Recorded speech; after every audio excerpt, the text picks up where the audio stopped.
Hello everyone, welcome to my channel. I hope all are doing good. So ఈరోజు మన ఛానల్లో మన topic వచ్చేసి అన్లాగ్ ఎలక్ట్రానిక్స్ 21R22.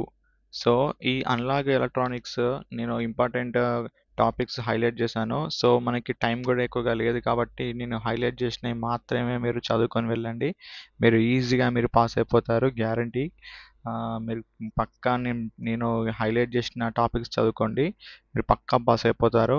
సో ఇంకోటి ఏంటంటే, నేను ప్రీవియస్గా ఒక వీడియో చేశాను, అంటే ఎలాంటి సబ్జెక్ట్కి ఎలా పేపర్ ప్రజెంట్ చేయాలని వీడియో చేశాను.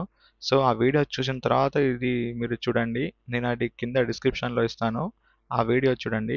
సో ముందుగా మనం అన్లాక్ ఎలక్ట్రానిక్స్ సబ్జెక్ట్లోకి వెళ్ళినట్టయితే కనుక, సో యూనిట్ 1లోకి వచ్చేసి నేను ఇక్కడ హైలైట్ చేశాను కదా, ఇవన్నీ ప్రీవియస్ క్వశ్చన్ పేపర్ ఆధారంగా నేను ఇంపార్టెంట్ క్వశ్చన్స్ అన్ని ఫిల్టర్ చేసి నేను హైలైట్ చేశాను. సో ఇవి మాత్రం పక్కా చదువుకొని పోండి. ఫస్ట్ యూనిట్లోని హైలైట్ చేసినాయి. నేను ప్రతి వీడియోలో చెప్పేదే first unit and fifth unit మనం వదులుకోవద్దు అని చెప్పేసి. సో మీరు first unit and fifth unit నేను హైలైట్ చేశాను కదా, అవి డ్యామ్ షూర్ క్వశ్చన్స్. అవి పక్కా ప్రతి ఒక్క ఎగ్జామ్ క్వశ్చన్ పేపర్లో ఆ క్వశ్చన్స్ ఉన్నాయి. సో అవి మీరు వదలొద్దు. సో సెకండ్, థర్డ్, ఫోర్త్ యూనిట్కి వచ్చేసి నేను కొంచెం ఆ టాపిక్స్ తగ్గించాను, ఎందుకంటే మీరు పక్కా ఇవి ఎగ్జామ్లో వచ్చేటివే నేను మెన్షన్ చేశాను. సో మీరు నేను చెప్పినట్టుగా మీరు చదువుకొని వెళ్ళండి. మీకు డ్యామ్ షూర్ క్వశ్చన్స్ అన్నమాట ఇవన్నీ. ఈ క్వశ్చన్స్ నేను హైలైట్ చేసిన క్వశ్చన్స్ చాలాసార్లు రిపీటెడ్ అయినవి, ప్రీవియస్ క్వశ్చన్ పేపర్ ఆధారంగా నేను చేసినవి. సో మీరు ఒకసారి ఇవన్నీ చూసేసుకోండి.